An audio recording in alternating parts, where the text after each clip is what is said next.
Je suis ravi de vous dire bonjour en ce moment. Nous allons suivre ensemble l'enseignement numéro 9 qui porte le titre... c'est quoi le titre déjà, Rouve? On dirait que je ne vois pas. Où est le titre? Que c'est le Dieu d'Abraham? Non, ce n'est pas ça. Le Dieu d'Abraham a vraiment détruit les 10 commandements des Juifs ainsi que les lois de Moshe. Afficher aussi les lois de Moshe. Comme ça, il y a une bonne continuité de cette parole.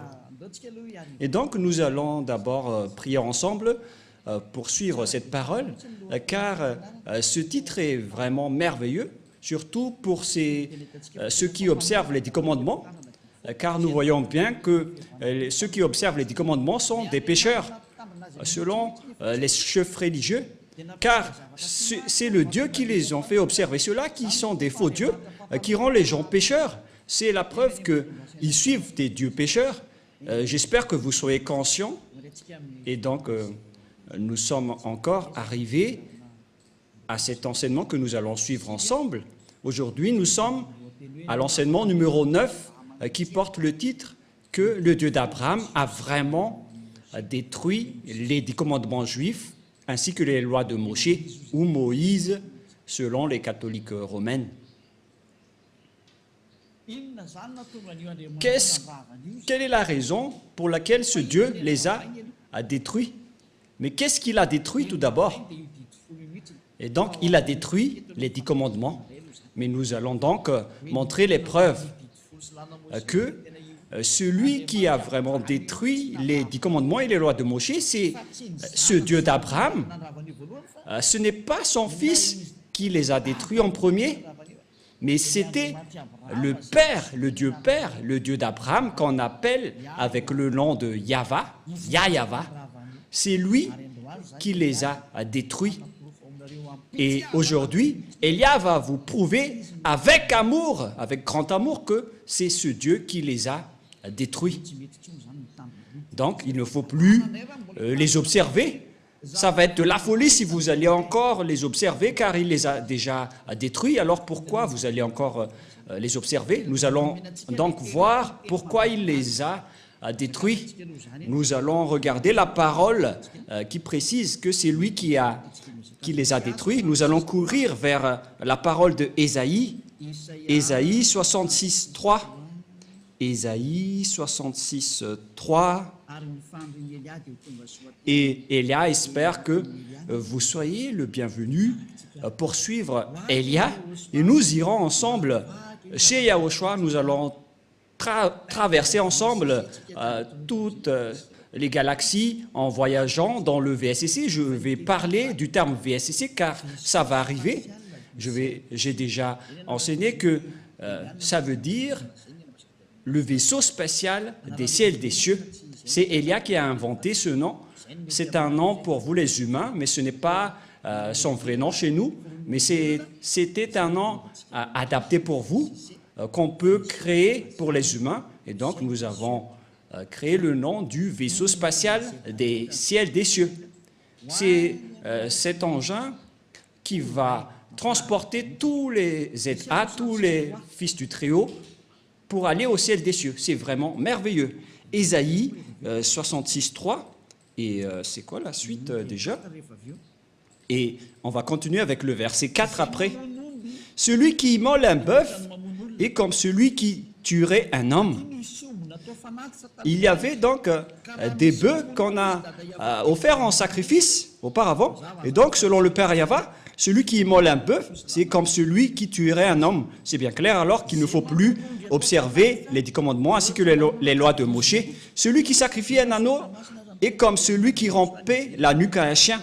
Alors que la parole de Dieu a dit que on doit mettre les chiens dehors. Alors que celui qui sacrifie un agneau est comme celui qui rompait la nuque à un chien. Et donc, l'Élohé d'Israël n'aimait plus la sacerdoce ainsi que les sacrifices des Israéliens. Verset suivant. Celui qui présente une offrande est comme celui qui répandrait du sang de porc. Celui qui présente une offrande, notamment un mouton, est comme celui qui va rompre la nuque à un chien. Et si vous allez présenter une offrande, c'est comme celui qui répandrait le sang de porc. Le chemin est directement bloqué à ce sujet car les porcs sont tabous envers les Israéliens. Ils ne doivent jamais toucher aux porcs. C'est pourquoi les sabbatistes ont peur des porcs. Et c'est pourquoi ils disent que si quelqu'un ose toucher au Ésaïe 66, c'est également le chapitre 66, si je ne me trompe pas, qui parle du sang de porc dans les champs. Je ne me souviens pas trop de ce verset. C'est dans Ésaïe 66, 16, 17. C'est bien ça, Rouv? En fait, il fait peur à tous les humains avec ce verset, mais n'entrez plus dans ce sens-là parce que Élia est déjà là. N'entrez plus dans ce sens-là. Mais lorsque vous allez faire des sacrifices, selon le Père Yahva, c'est comme si vous répandez du sang de porc. Et celui qui brûle de l'encens est comme celui qui adorait des idoles. Vous êtes comme celui qui adorait des idoles selon le Père Yahva. C'est clair alors que le Père Yahva a détruit ici la sacerdoce. Mais qu'est-ce que la sacerdoce? On va poser la question, mais quel est ce terme? Ça parle de la sacerdoce dans les lois de Moïse et c'est tout un chapitre. Et donc, nous voyons ici que le Père Yahva a bloqué la sacerdoce et une fois qu'il a bloqué la sacerdoce, donc c'est devenu interdit. C'est-à-dire que toutes les personnes qui observent les 10 commandements deviendront des pécheurs, car la sacerdoce est bloquée. Celui qui pratique la sacerdoce, c'est comme celui qui rompt la nuque d'un chien. Celui qui fait du sacrifice, c'est comme celui qui répand le sang du porc. Et celui qui brûle de l'encens, et celui qui est comme celui qui adorait des idoles. C'est vraiment un danger atroce. Et donc, si vous voulez aller avec ce Dieu, Rouv, on va toujours mentionner le nom de Rouv, même s'il ne se montre pas dans la vidéo. Bon, je vais dire, pour vous qui êtes dans votre foyer, Élia vous dit que c'est un grand danger qui se passe là. Car c'est ce sacrifice qui ôte les péchés. C'est-à-dire que sans sacrifice, lorsque les gens ne font pas de sacrifice, ils ne sont pas ôtés de leurs péchés. Et donc, si vous voulez suivre ce Dieu, il faut que vous trouviez celui qui peut vous ôter du péché. Ce n'est pas que vous allez respecter strictement le sabbat et ne pas manger du porc alors que celui qui vous délivre du péché n'existe pas. Ce sont vraiment des gens inconscients qui disent que ce sont le sabbat et le porc qui sont les plus supérieurs. Et si vous allez dire, Élia, vous allez très fort, trop fort. Non, pas du tout. Moi, je parle vraiment tranquillement et très lentement. Et nous allons parler de cette parole. Par exemple, vous avez un problème à Anous. Nous allons parler directement de ça. Vous avez un problème dans le tribunal à Madagascar, car chacun a son tribunal. Et à Anous, il y a des juges. Bien évidemment, si vous ne voulez pas aller en prison, si vous avez peur de la prison, vaut mieux pour vous de faire un arrangement ou de négocier avec les juges. Même si vous n'avez pas l'autorité de négocier et de discuter avec eux, vaut mieux qu'il y ait un arrangement, même si vous allez vraiment les supplier pour que vous n'irez pas en prison. C'est dans le domaine de la justice que vous devez vous arranger rapidement pour que vous n'irez pas en prison. Mais ce n'est pas que vous allez négocier dans un domaine qui n'a rien à voir. Par exemple, vous avez un grand problème. Voilà le schéma le plus rapide. Où est-ce que vous allez courir? Si vous devez courir auprès du ministère de la Justice pour demander libération aux juges, au contraire, vous allez au ministère des foot.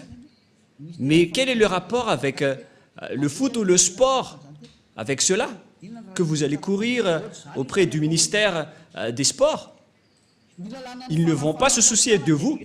C'est le même schéma.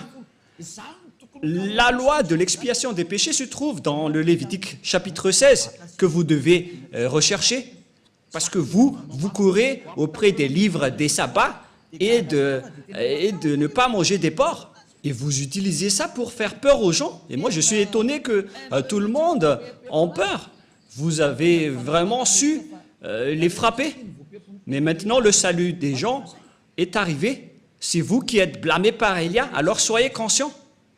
Moi, je vous ai donné une explication claire. Vaut mieux négocier avec les juges. C'est un exemple. Hein. Au lieu de négocier avec les fonctionnaires du ministère du foot, les fonctionnaires du ministère du foot peuvent vous faire regarder un match dans le stade de Mamas, mais ils ne peuvent pas du tout vous libérer du tribunal. Mais celui qui peut vous libérer du tribunal pour que vous n'irez pas en prison, ce sont uniquement les juges. Et c'est une loi universelle. Voilà ce que je veux dire. Et donc, nous allons nous tourner vers la parole du Père Yahva et Yahushua, c'est-à-dire la parole du Père Yahva qui a sorti les 10 commandements à l'époque, mais son fils aussi est au courant de cela. Voilà donc la parole dans Lévitique chapitre 16. Il existe l'expiation des péchés une fois par an, et l'expiation des péchés une fois par an, ils ont apporté des bœufs, des boucs et des moutons à l'époque. Voilà la loi. Ils ont sacrifié ces bœufs, ces boucs et ces moutons. Et lorsqu'on a versé leur sang, c'est l'expiation des péchés pour les Israéliens. C'est pourquoi la loi de la sacerdoce est la loi la plus supérieure. Parce que ça a réconcilié les Israéliens avec le Dieu d'Abraham, mais ce n'est pas du tout le sabbat ni le porc qui vous réconcilie avec ce Dieu. C'est la loi de la sacerdoce qui vous réconcilie avec Dieu. Et si vous voulez être réconcilié avec ce Dieu, il faut toujours creuser avec la sacerdoce. Mais ce qui est pire, c'est que ceux qui prônent Jésus et Jesus, ils ont intégré leur Dieu dans la sacerdoce. C'est vraiment de l'idolâtrie atroce. C'est un pire danger. C'est une vraie transgression de la loi. C'est de l'abomination. C'est une déclaration de guerre directe envers le Père Yahva. C'est un pire danger. Nous allons voir alors ensemble que c'est vraiment dangereux. La sacerdoce, dans la sacerdoce, il existe vraiment l'expiation des péchés selon le livre de qui déjà? Qui parle de la loi de la sacerdoce, Lévitique chapitre 16, à partir du verset, combien déjà? À partir du verset 3, nous allons regarder qu'ils ont apporté des moutons, des bœufs et des boucs. Lévitique 16, 3. Voici de quelle manière Aaron entrera dans le sanctuaire. Il prendra un jeune taureau pour le sacrifice d'expiation et un bélier pour l'holocauste. Voilà. Donc, ils ont amené des taureaux et des béliers que nous avons parlé dans Ésaïe 66, 3. Voilà. Verset 5. Il y a aussi des boucs. Verset 5. Il recevra de l'assemblée des enfants d'Israël 2 boucs pour le sacrifice d'expiation et un bélier pour l'holocauste. Donc, il y a également des bœufs, des boucs et des béliers que nous voyons clairement dans le verset 5. Il s'agit de l'expiation des péchés. Et vous voyez que la parole de Élia est très claire. C'est un vrai salut que Élia est en train de mener. C'est un salut exceptionnel. Vous êtes heureux d'avoir rencontré Élia. Tout le monde a désiré le rencontrer, mais c'est vous qui l'avez rencontré vers la fin de votre histoire. Ce n'est pas grave, parce que c'est à votre génération que vous avez trouvé le salut. Vous devez vous réjouir. Et donc, ces sacrifices de béliers, de taureaux et de boucs ce n'est que l'expiation des péchés des Israéliens, une fois par an, dans le verset 33, verset 34 directement. Nous allons lire à partir du verset 33 et après le verset 34. Il fera l'expiation pour le sanctuaire de sainteté, il fera l'expiation pour la tente d'assignation et pour l'autel, et il fera l'expiation pour les sacrificateurs et pour tout le peuple de l'assemblée. Ce sera pour vous une loi perpétuelle. Il se fera une fois chaque année pour l'expiation pour les enfants d'Israël à cause de leurs péchés. C'est très important. C'est la loi la plus supérieure, la loi de la sacerdoce, car Dieu a déjà sorti l'ordonnance que Dieu n'écoute pas les pécheurs. Ésaïe 59, 1, 2. La main de Yahvé n'est pas trop courte pour sauver, ni son oreille trop dure pour entendre, mais ce sont vos crimes qui mettent une séparation entre vous et votre Dieu, et ce sont vos péchés qui vous cachent sa face et l'empêchent de vous écouter. Selon cette parole de Dieu, donc, Dieu n'écoute pas les pécheurs selon Ésaïe 59, 1, 2. Ce Dieu n'écoute jamais les pécheurs. Donc, pour que vous puissiez être écoutés par ce Dieu, vous devez donc être ôtés de vos péchés, car ce sont vos péchés qui vous cachent sa face envers vous. Quelle est donc la solution pour être délivré du péché? Ce n'est pas dans le sabbat, ni dans le port, mais dans l'expiation des péchés. Et c'est quoi la solution? Il faut faire la sacerdoce, il faut faire des sacrifices pour assurer l'expiation une seule fois par an. Ce n'est pas le sabbat, ni la dîme, ni le fait de ne pas manger des porcs qui vous expient du péché, mais ce sont les sacrifices de taureaux, de boucs et de béliers. C'est ce qui vous délivre du péché. Tous ceux qui ont respecté le sabbat et n'ont pas mangé du porc auparavant, vous avez fait fausse route et le diable vous en bien eu. Vous êtes carrément hors sujet. Si c'était au baccalauréat, aïe, aïe, aïe, aïe. Et si vous avez fait une mémoire de maîtrise, le jury serait déjà... ils auraient déjà marre en disant « Aïe, aïe, aïe, qu'est-ce qui se passe ?» L'expiation, c'est l'expiation des péchés qui est très important, car ce Dieu n'écoute pas les pécheurs. Et même si vous avez respecté les sabbats et vous n'avez pas mangé des porcs, vos péchés ne sont pas ôtés car il ne vous écoute pas. Vous faites vraiment fausse route. Vous êtes dans la mauvaise direction. Et voilà la réalité.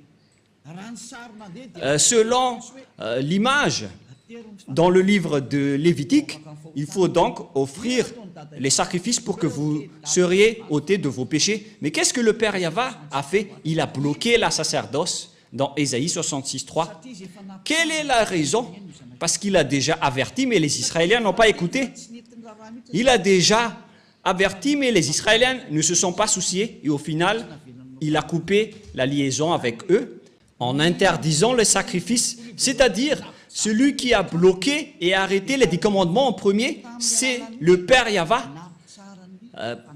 par le biais de la suppression de la sacerdoce et des sacrifices. Il les a interdits. C'est-à-dire que c'était coupé carrément la liaison du Père Yahvé avec les Israéliens. Et d'ailleurs, les autres nations n'étaient également plus en relation avec lui. Mais ce qui est pire avec les autres nations, voilà leur folie. Ils ont pris la parole de Dieu, ils ont intégré Jésus dans le Lévitique 16.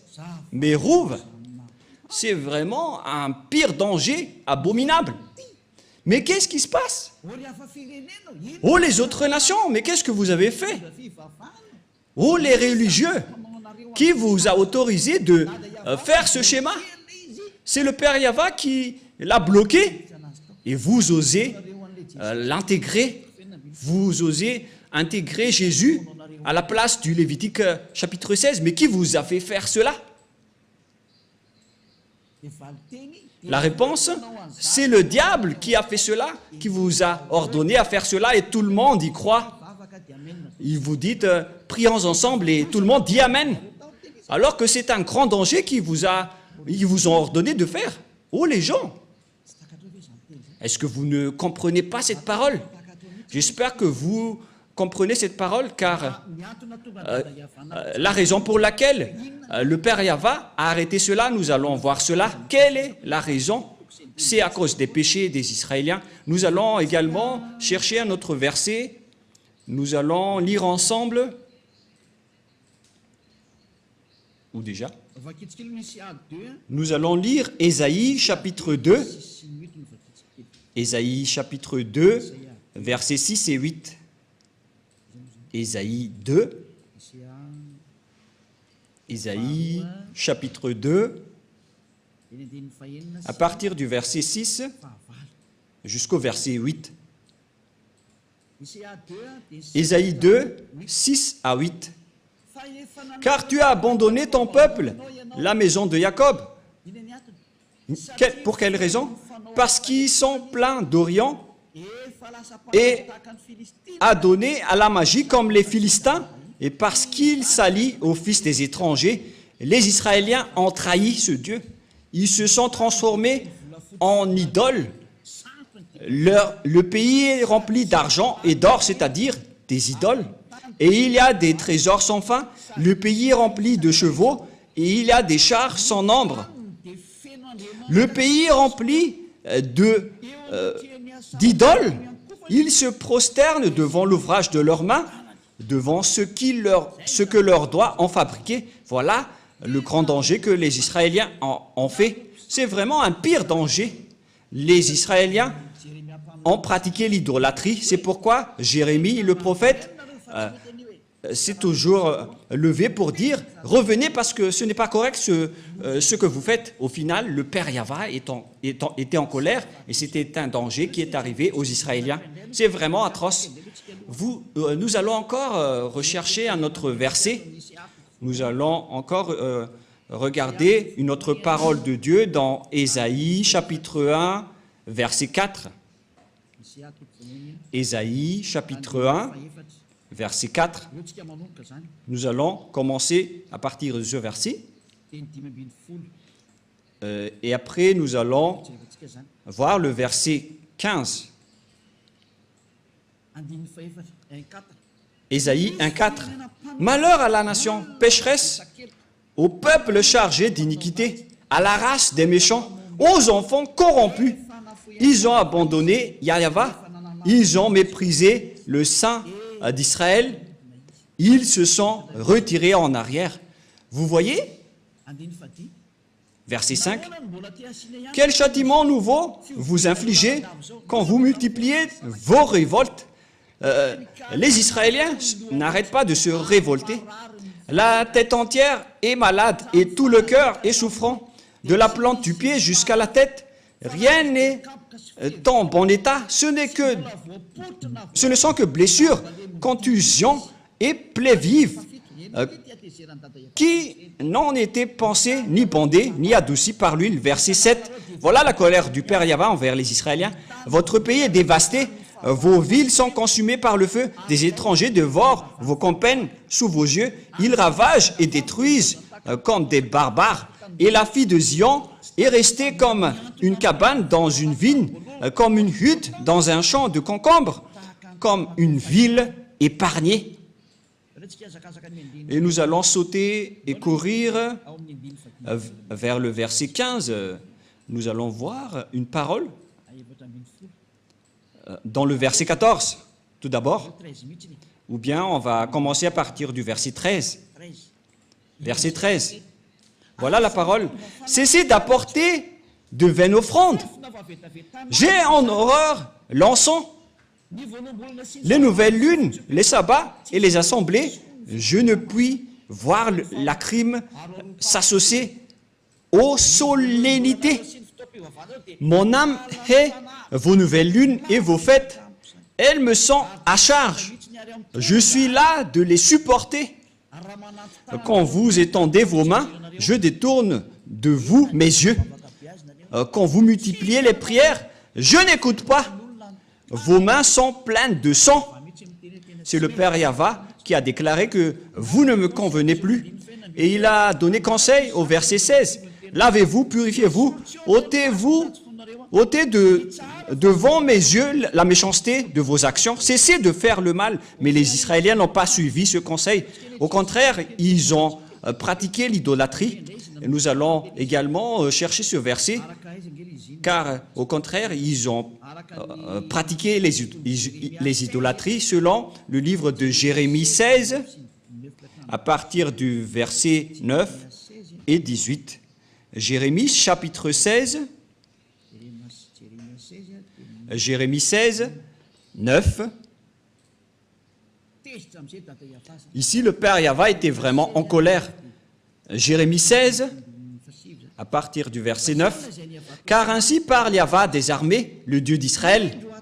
Voici, je ferai cesser de ce lieu, sous vos yeux et de vos jours, les cris de réjouissance et les cris d'allégresse, les chants du fiancé et les chants de la fiancée, etc. Lorsque tu annonceras à ce peuple toutes ces choses, ils te diront, pourquoi Yahva nous menace-t-il de tous ces grands malheurs? Quelle est notre iniquité? Et quel péché avons-nous commis contre Yahva, notre Dieu?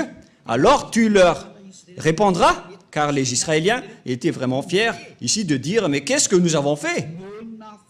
Vos pères m'ont abandonné, dit Yahva. Ils sont allés auprès d'autres dieux. Verset 11.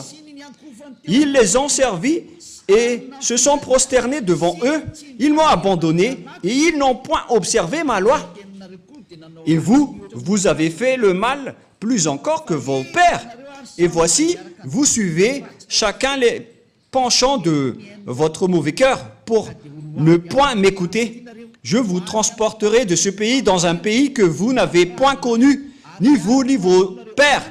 Et là, vous servirez les autres dieux jour et nuit. Dieu les a ordonnés de servir d'autres dieux puisqu'ils les ont cherchés. C'est pourquoi le Père Yahva a bloqué la sacerdoce. Personne n'a plus obtenu de l'expiation. Ils les ont ordonnés de servir d'autres dieux. Voilà ce qui est précisé dans cette image. Car je ne vous accorderai point de grâce. Voilà la finalité. Ça suffit. C'est suffisant. Voilà. Ça nous suffit. Ces paroles sont suffisantes pour nous. Nous avons commencé à partir du verset 9 jusqu'au verset 14 que nous venons de lire. Ce sont tous des accomplissements de la parole. Et donc, les Israéliens ont servi d'autres dieux jour et nuit. Dieu était en colère et il a supprimé sa relation avec eux. C'est pourquoi il a coupé la sacerdoce. Il a annulé la sacerdoce car le Père Yahva a dit que nos relations ne sont plus possibles. Et lorsque le Père Yahva a détruit, c'est-à-dire a bloqué la sacerdoce, le Père Yahva a dit que vous ne pouvez rien rajouter ni retrancher à cette parole. C'est lui qui a précisé que c'est interdit de faire cela. Et puisque c'est devenu interdit, donc vous ne pouvez plus rien y toucher. Car une fois que la sacerdoce est bloquée, donc tous ceux qui restent là-dedans sont pécheurs. Donc tous les fous et les imbéciles, à partir de là, vont encore observer les 10 commandements. Alors que le Père Yahva a dit que ce n'est plus correct. Il a dit, je déteste vos pratiques à ce sujet. Et après, Ésaïe prophète est mort et il n'y a plus de parole qu'il a sortie. Et aucun prophète n'a dit derrière que il va encore dénouer cette parole. Quand le Père Yahva bloque, alors c'est bloqué. Et personne ne peut l'ouvrir. À partir de là, les Israéliens ne pouvaient plus faire des sacrifices. En résumé, nous allons faire en schéma. Bon, on ne va pas faire en schéma, puisque ceux qui sont à la radio vont en souffrir. Et donc, le Père Yahva a détruit et a bloqué la loi de la sacerdoce. C'est devenu un sens interdit. Ça veut dire alors que tous ceux qui restent dans le système des 10 commandements, sans exception, à partir de la parole de Ésaïe jusqu'à aujourd'hui, toutes les personnes qui observent les 10 commandements sont des pécheurs aux yeux de ce Dieu. C'est pourquoi les religieux et leurs croyants qui appellent Jésus et Jesus, ils se disent toujours pécheurs. Pourquoi? Parce qu'ils n'ont plus d'expiation. c'est vous qui avez préféré observer les 10 commandements. Vous avez été trahi. C'est comme l'esclave qui a mangé du maïs et après, lorsqu'il est allé dans les toilettes, je m'excuse pour ceux qui mangent à 7 heures, lorsqu'il est passé aux toilettes, alors que leur toilette c'est en plein air, et donc tout le monde a vu la chose. Et voilà le schéma, c'est vraiment un mauvais schéma. Et voilà le sujet. Vous êtes clairement des pécheurs, car vous êtes entrés dans le mauvais système. Le diable vous a fait entrer dans un sens interdit. C'est le Père Yahva qui bloque carrément. Et vous n'avez pas même peur, vous n'avez pas même honte d'y entrer. C'est vraiment de la grande colère qui va vous arriver à ce sujet. Si le Père Yahva l'a bloqué, c'est donc devenu interdit d'y entrer, car vous n'avez plus d'expiation. Et pourquoi vous allez encore entrer là-dedans? C'est la preuve donc que c'est le Père Yahva qui a détruit les 10 commandements en premier. Yahushua l'a juste confirmé sur la croix. Et ils ont vraiment l'idée unique, le Dieu Père et son Fils. Et Yahushua l'a vraiment confirmé sur la croix. Il ne dit jamais que ce sont les apôtres qui ont fait observer les 10 commandements, mais vous voulez entrer en guerre avec le Père Yahva. Et ne soupçonnez pas les apôtres, ils n'ont pas du tout fait cela. C'est le Fils de Dieu qui a dit qu'il ne faut rien retrancher ni rajouter aux paroles. On va y venir avant d'entrer au sujet des apôtres. Mais nous allons bien regarder l'histoire d'abord. Lorsque le Père Yahva a interdit, a bloqué la sacerdoce, alors que les 10 commandements, on ne peut rien ni retrancher ni en rajouter. C'est dans Deutéronome 4.2. Nous allons lire, c'est-à-dire que vous ne pouvez plus rien faire. Le chemin vers les 10 commandements est complètement bloqué, car on ne peut rien ni toucher, ni rajouter, ni retrancher. Et voilà la folie de ceux qui appellent Jésus. Ils ont intégré Jésus à la place du Lévitique chapitre 16, alors que la loi précise bien qu'il ne faut pas du tout retrancher ni rajouter aux paroles. Et pourtant, Jésus ou Jesus a vraiment osé chevaucher le Lévitique 16. Mais qui est-il dans ce cas? Qui est votre Jésus ou Jesus? Ce n'est pas de la diffamation, mais de la conscientisation, car la bombe atomique va exploser. Suivez les nouvelles sur LCI, sur France 24 ou sur France Info. Suivez toutes les nouvelles et les actualités.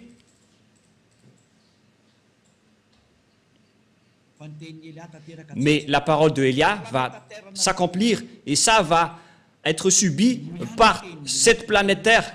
Écoutez toujours la parole des diables et vous allez voir votre finalité. Moi, je vous ai déjà prouvé. Deutéronome, chapitre 4, versets 1 et 2. Verset 2 directement. Vous n'ajouterez rien à ce que je vous ai prescrit, et vous n'en retranchez rien, mais vous observerez les commandements de Yahva, votre Dieu, tels que je vous les prescris. La loi du Père Yahva, donc, on ne peut rien ajouter ni en retrancher. Voilà, pour les lois de la Père Yahva, vous ne pouvez pas les ajouter ni les retrancher. Alors qu'on a bien vu que le Père Yahva a bloqué la sacerdoce, et puisqu'on ne peut rien ajouter ni retrancher, alors que le Père Yahva a bloqué la sacerdoce, donc c'est devenu interdit d'entrer dedans. Et ceux qui vont observer cela seront pécheurs à jamais, car il n'y a plus d'expiation du péché. C'est le Père Yahva, le Dieu d'Abraham, qui a bloqué. C'est une preuve tangible que ce n'est plus possible, même pour les Israéliens, d'observer les 10 commandements et les lois de Moshe. Mais vous auto-proclamez en tant que pécheur, vous qui osez entrer dedans. C'est comme si vous allez dire au diable, prends-moi et emmène-moi chez toi. Voilà ce que ça veut dire. C'est plus comme le gendre qui s'incruste, mais vous allez vraiment vous incruster dans les mains des diables, car toutes les personnes qui vont entrer dedans seront devenues des pécheurs. Et c'est confirmé avec votre parole, car vous dites tous, nous sommes des pécheurs non méritants, et vous pleurez à rester des pécheurs. C'était sorti de vos bouches, et Élia est vraiment adorable de vous dire la vérité. Élia est vraiment merveilleux. Et vous allez dire, mais pourquoi vous chouchoutez votre propre corps? Mais qu'est-ce que je vais encore chouchouter? C'est Yahushua qui a porté ce vrai enseignement. Donc, je suis en train de complimenter Yahushua, car nous sommes un. Et c'est son travail que je suis en train de faire pour vous sauver. Voilà la vérité. Et notre objectif, c'est de vous sauver jusqu'à la fin. Mais qu'est-ce qui s'est passé, les gens? Un autre péché abominable, les religieux qui appellent Jésus ou Jesus, ils ont porté ce Jésus ou Jesus à la place du Lévitique 16 en tant que sacrifice. Ils ont intégré Jésus ou Jesus là-dedans. Ne mentez pas les religieux, c'est ce que vous avez fait. Et n'essayez plus de me contredire en disant « ça n'existe pas, ne mentez pas ». Mais vous l'avez vraiment intégré à cette place. Vous avez dit que c'est le Fils de Dieu, soi-disant le Fils de Dieu, mais aucun Dieu n'a engendré celui-là. Le Dieu d'Abraham n'a pas engendré celui-là, ne dites pas n'importe quoi. Le Père Yahva, le Dieu d'Abraham, a engendré Yahushua. Et ces personnes ont pris le faux Dieu et l'ont intégré à la place du Lévitique 16, selon le livre de Jérémie. Ils ont adoré d'autres dieux, des faux dieux, et après ils l'ont intégré dans le Lévitique chapitre 16. Ils l'ont intégré dedans, ce faux Dieu. C'est vraiment un pire danger abominable que vous avez fait.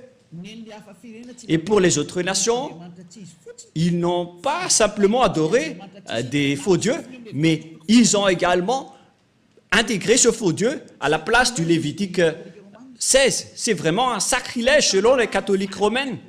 C'est un péché mortel pour les protestants. Je ne sais plus quoi dire.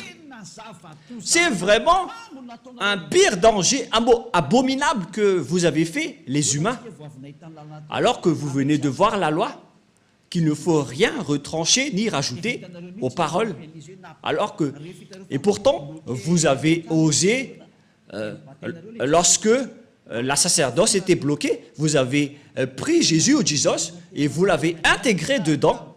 Vous êtes des humains qui ont vraiment déclaré la guerre au Père Yahva. C'est logique que la bombe nucléaire va exploser car c'est vous qui l'avez cherché. C'est comme un ivrogne qui appelle les policiers. Vous cherchez le grand danger en diffamant le Père Yahva. Et après, vous allez dire « Sauvez-moi, oh mon Dieu !» alors que vous lui rendez en colère. C'est vraiment un pire danger qui se passe en ce moment. Et vous allez dire quel est le rapport avec un ivrogne qui appelle les policiers? C'est vous qui priez. C'est ce que je veux dire. Vous appelez Dieu alors que vous rendez en colère ce Dieu. Vous ne faites que rendre en colère ce Dieu. C'est comme un ivrogne qui appelle les policiers. C'est pourquoi je vous dis, ne priez plus. Ce n'est plus correct ce que vous faites. C'est ça ce que les religieux et vous avez fait. Vous avez fait fausse route. C'est un danger abominable. C'est pourquoi c'est le Dieu d'Abraham qui a carrément bloqué la sacerdoce. C'est-à-dire que c'est détruit, car une fois que la sacerdoce est arrêtée, tout le reste s'arrête, car on ne peut rien rajouter ni retrancher. Une fois que une partie est bloquée, tout le reste est bloqué, c'est-à-dire que tout est détruit. Mais ce que les autres nations ont fait, ils ont pris ce Jésus qui détruit et jette les gens en enfer, et ils l'ont intégré à la place du Lévitique chapitre 16. C'est de la transgression de la loi qui rend en colère le Père Yahva, car le Père Yahva a dit qu'il ne faut rien rajouter ni retrancher aux paroles. Et le Père Yahva a carrément bloqué la sacerdoce et les autres nations a osé intégrer dans la sacerdoce un corps humain. Et ce n'est plus des moutons ou des boucs. Vous avez vraiment déclaré la guerre à ce Dieu et vous n'avez pas peur. Il faut vraiment demander que la bombe ne s'explose pas dans votre maison. Demandez fortement. Élia vous dit vraiment, ce schéma qui se passe en ce moment est vraiment grave. C'est vraiment une colère atroce qui est en train de se passer. Et c'est vraiment logique que Madagascar va être frappé, car c'est carrément ici qu'il y a les chefs de cette folie. Les autres régions ont prié comme à Togo, aux Comores, parce qu'il y en a des gens qui appellent Jésus, mais en minorité. Pareil en Inde. Mais à Madagascar, ils se prennent pour des rôles et ils se prennent pour les plus puissants. Ils se prennent pour bien connaître la parole de Dieu alors que vous n'êtes que des coquilles vides après l'arrivée de Élia. Et qu'est-ce que vous allez encore contester à cette parole? Qu'est-ce que vous allez encore apporter comme contradiction que une fois que le Père Yahva a supprimé la sacerdoce, pourquoi vous avez osé dire que c'est ce Jésus qui a fait cette chose? C'est vraiment ridicule ce que vous faites. Vous ne faites que tuer les gens en enfer. Les religieux n'ont pas du tout peur de Dieu. Vous n'avez pas peur de ce Dieu, mais vous allez voir ce que vous allez subir. C'est pourquoi j'appelle tous les humains, revenez tous et suivez Élia. Sauvez vos âmes. Élia est maintenant arrivé pour vous ramener au ciel des cieux. Prenez une décision. N'ayez plus peur de ces gens pécheurs. Ayez peur de Yahushua et ayez peur du Père Yahva. Ce sont eux que vous devez avoir peur, mais pas des humains qui vous enseignent des choses qui ne sont même pas vraies. Ils vous ont ensorcelé jusqu'à la fin. Cette image n'est pas du tout correcte. Voyez cette parole. On est en train de regarder, de voir ensemble. Vous devez être conscient parce que je n'ai rien inventé. On a lu ensemble la Sainte Écriture. Qu'en pensez-vous? En voyant que c'est déjà bloqué, pourquoi on nous force encore à le respecter en tant qu'autre nation? Le Père Yahva a carrément bloqué et les autres nations ont osé intégrer leur faux Dieu là-dedans. C'est vraiment le fait de rendre en colère ce Dieu. Aïe, aïe, aïe, aïe. C'est de la grande colère. Et face à toutes ces images, on voit bien que c'est le Père Yahva qui a détruit en premier les 10 commandements et les lois de Moshe, car il a bloqué la sacerdoce. C'est lui qui l'a bloqué en premier. Et à partir de là, on connaît bien qu'il a détruit les 10 commandements, puisqu'il a interdit la sacerdoce, c'est qu'ils les ont détruits. Et c'est devenu interdit d'y entrer. Et le Père Yahva n'est pas un fils d'homme pour mentir ou regretter, mais quand il a dit, c'est bloqué, donc ça va être bloqué jusqu'à la fin. Nous allons également lire Nombre 23. Nombre 23.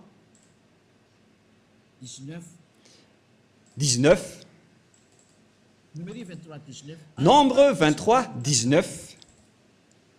Dieu n'est point un homme pour mentir, ni un fils de l'homme pour se repentir.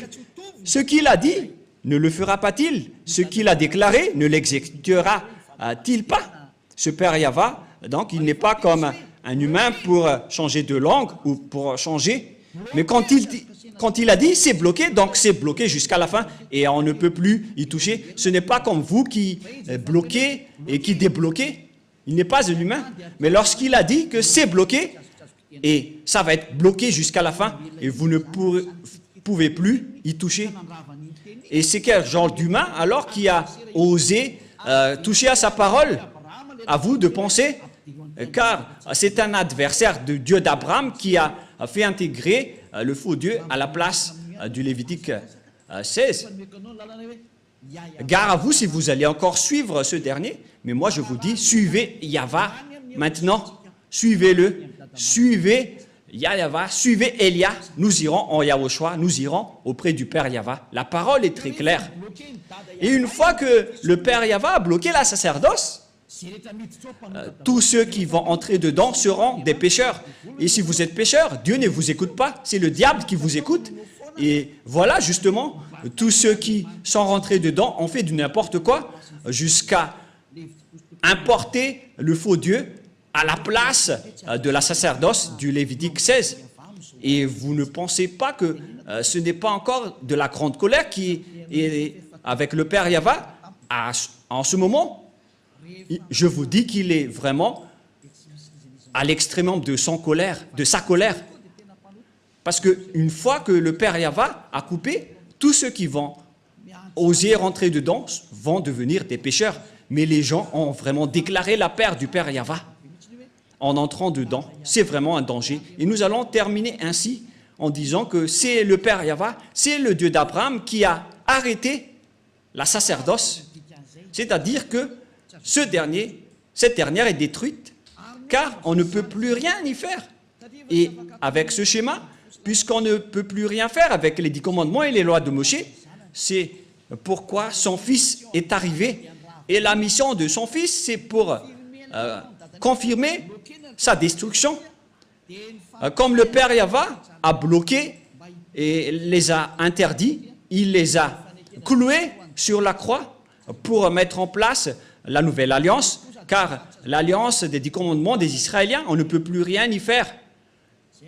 Et donc c'est normal qu'on les a détruits. Donc ne soupçonnez pas le Fils de Dieu d'avoir observé les 10 commandements, car lui et son Père, ils ont l'idée unique. Et les apôtres aussi n'ont pas fait observer les 10 commandements. Mais quel genre d'apôtre ose déclarer la guerre au Père Yahva, ni contester ses lois? Même son fils n'a pas du tout osé toucher à cela. Et lorsque le Père a bloqué, il n'est pas un homme pour mentir. Et s'il a bloqué la sacerdoce, donc c'est bloqué jusqu'à la fin, il n'est pas un homme pour mentir.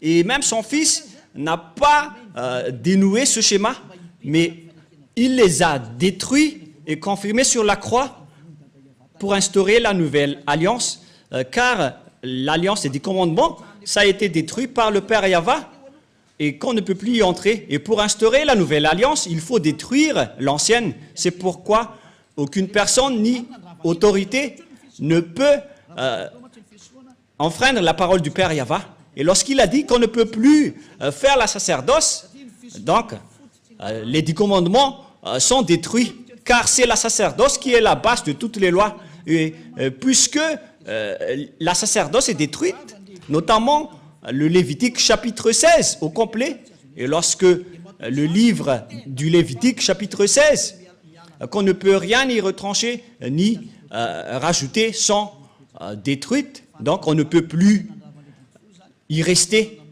La dernière question, qui ont détruit alors les 10 commandements et les lois de Moshe? C'est le Dieu d'Abraham qui les a détruits. Il s'appelle Yahva. Je vous ai donné tous les versets. Donc, Elia vous appelle pour terminer ma parole. Venez en Yahushua, car c'est Yahushua qui a confirmé cette destruction sur la croix pour montrer au monde entier la parole du Père Yahva qu'il ne faut plus entrer dedans. Et Yahushua a confirmé sa destruction sur la croix. Il a annulé les 10 commandements et les lois de Moshe. Ce sera notre leçon pour demain, mais nous allons terminer pour aujourd'hui. J'espère que vous avez bien compris. Donc demain, nous allons aborder le sujet « Qu'est-ce que le Fils a fait d'après ce que son Père a fait ?» Je vous donne directement la réponse. Il a détruit les 10 commandements sur la croix, car c'est son Père qui les a détruits en premier, et il a confirmé sur la croix après. Voilà le vrai salut. Et tous ceux qui suivent cette parole, ils vont être sauvés. Je répète encore une fois la parole. Et qui a détruit les 10 commandements et les lois de Moshe en premier? C'est le Dieu d'Abraham lui-même, le Père de Yahushua. C'est lui qui les a détruits en premier, selon le livre d'Ésaïe, 66, verset 3. Les 10 commandements sont donc détruits par le Dieu d'Abraham, qui s'appelle Yahva.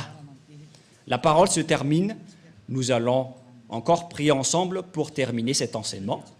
Merci infiniment, cher Père Yahva. Merci pour toutes les paroles et pour les corrections, ainsi que pour les paroles de conscientisation venant du ciel des cieux, venant de toi. Car tu nous as donné les paroles pour que les gens comprennent qu'ils ont fait fausse route.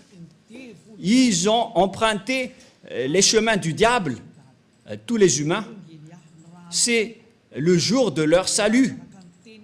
Car tu as envoyé Élia, Père, pour dire et pour prêcher tes paroles, qui a déjà été prédit par les prophètes.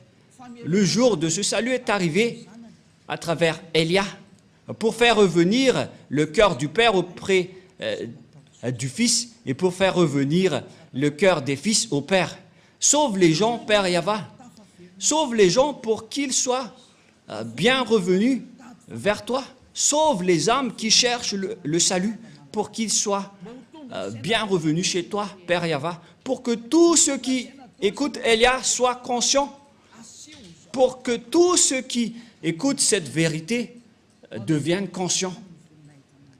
Père Yahva, gloire éternelle à toi. Merci infiniment, Yahushua, pour toutes les autorités que tu m'as données pour porter toutes ces paroles. Gloire à toi, cher Père Yahva. Pareillement aussi pour toi, Yahushua. Et au nom de toi, Yahushua, je fais toutes ces paroles. Alléluia, Amen. Et donc, je vous souhaite à tous d'être bénis par Yahushua et à la prochaine. Au revoir.